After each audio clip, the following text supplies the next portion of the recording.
So in the last video we looked at the backward Ocho. This is its close sibling, the forward Ocho. Very similar.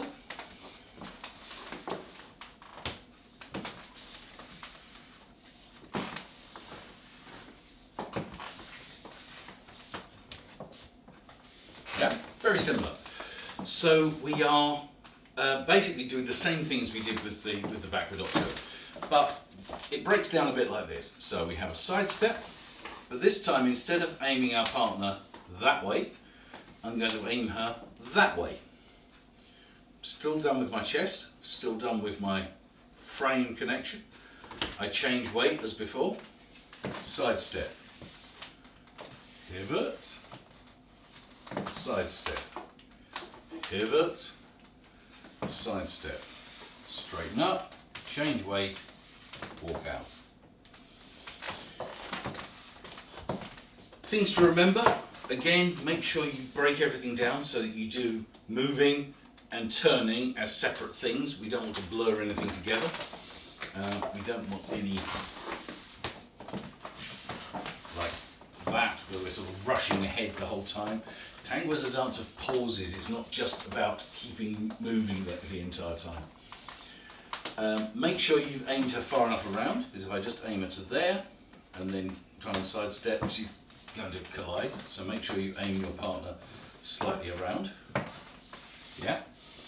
And the other thing to remember is that this is slightly weird, but the backward Ocho, if this is the line of dance and the direction I'm normally dancing in, the backward Ocho we will travel forwards along the line of dance. Whereas the forward Ocho, we will travel slightly backwards along the line of dance. And this is because of the angles. So if I sidestep there and aim her, most followers won't twist round as far as that. Most followers will get to about there. So when I've changed weight, she'll actually come slightly towards me. Pivot, slightly towards me. Pivot, slightly towards me. So all the time we're going to be progressing very slightly that way. With the backward Ocho, the reverse is true. We will be progressing slightly in that direction. So just to show the difference.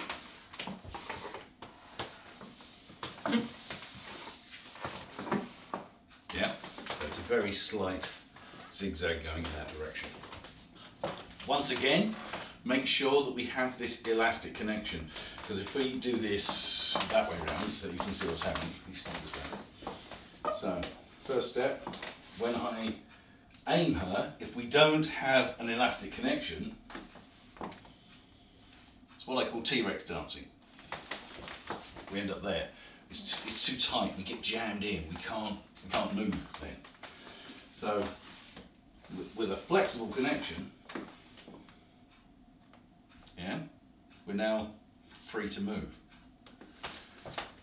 The importance of this flexible connection, it's all about access. So followers, don't rely on your leader, because if you're relying on, if she's relying on me for access, when I try and turn her, I can't slide my hand, because if I let go, she'll go backwards. Yeah, she's leaning into it. So make sure that your weight is nicely balanced, ball of the foot. Yeah. Actually, that's something we didn't talk about in the last video, we should. Pivoting. I can just hold you for a second. When you're pivoting, followers, if you pivot on your left foot, that's it, keep your feet together so that as you pivot, your heels stay together. You do this by making sure that your free foot is not in contact with the ground. Because if that's in contact with the ground, what you'll find is, you'll end up doing this sort of pivoting with the feet sort of crossing as you turn.